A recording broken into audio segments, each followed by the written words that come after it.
Bonjour à toutes et à tous. Aujourd'hui, nous allons voir ensemble la biographie d'Étienne de la Boétie, une figure marquante de la pensée politique française, principalement connue pour son œuvre Discours de la servitude volontaire, un texte fondamental qui a exercé une influence durable sur la philosophie politique.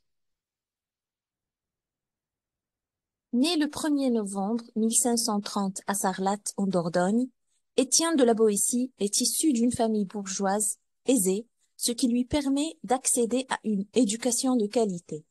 Après avoir fréquenté les écoles locales, il poursuit ses études à l'université d'Orléans, où il se forme en droit. La Boétie s'y distingue rapidement par son esprit brillant et sa grande érudition, maîtrisant non seulement le droit, mais également les lettres et les humanités, notamment les œuvres classiques grecques et latines. En 1553, à l'âge seulement de 23 ans, la Boétie devient conseiller au Parlement de Bordeaux, une position prestigieuse pour un homme aussi jeune. C'est dans ce contexte qu'il rencontre Michel de Montaigne, avec qui il développe une amitié profonde et durable. Leur relation est souvent citée comme l'un des plus grands exemples d'amitié intellectuelle de l'histoire.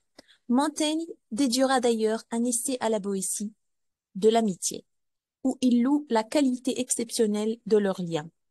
Et il écrit à propos de cette amitié: si on me presse de dire pourquoi je l'aimais, je sens que cela ne peut s'exprimer qu'en répondant parce que c'était lui, parce que c'était moi.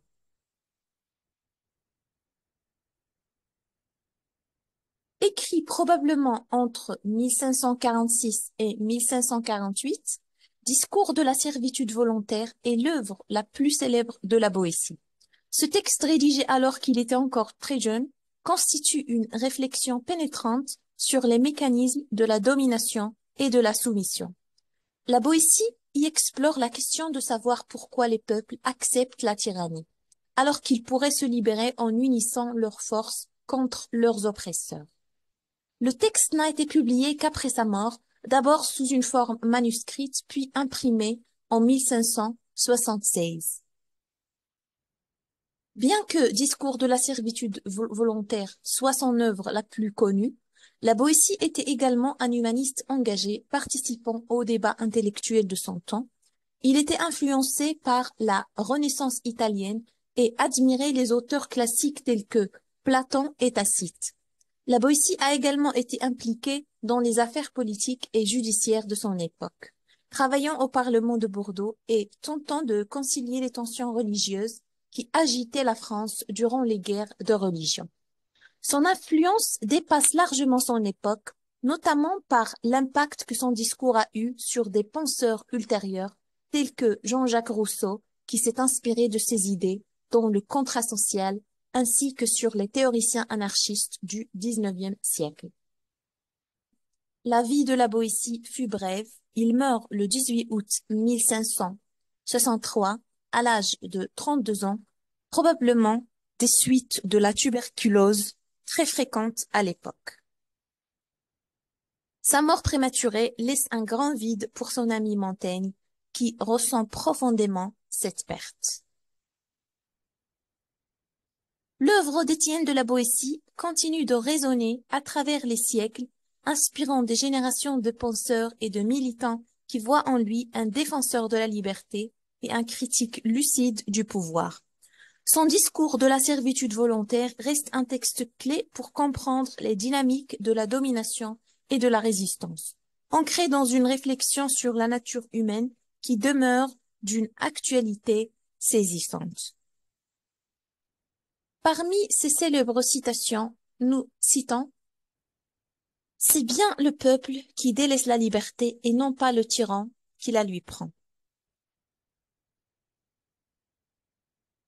Et encore, il est incroyable de voir comme le peuple, dès qu'il est assujetti, tombe soudain dans un oubli si profond de sa liberté qu'il lui est impossible de se réveiller pour la reconquérir.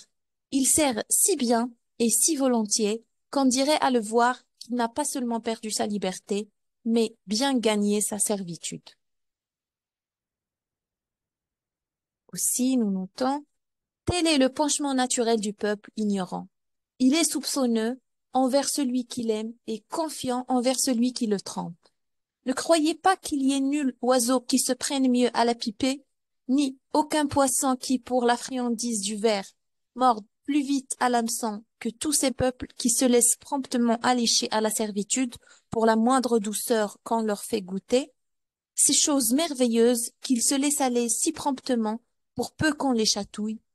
Le théâtre, les jeux, les farces, les spectacles, les gladiateurs, les bêtes curieuses, les médailles, les tableaux et autres drogues de cette espèce étaient pour les peuples anciens les appâts de la servitude, le prix de leur liberté ravie, les outils de la tyrannie.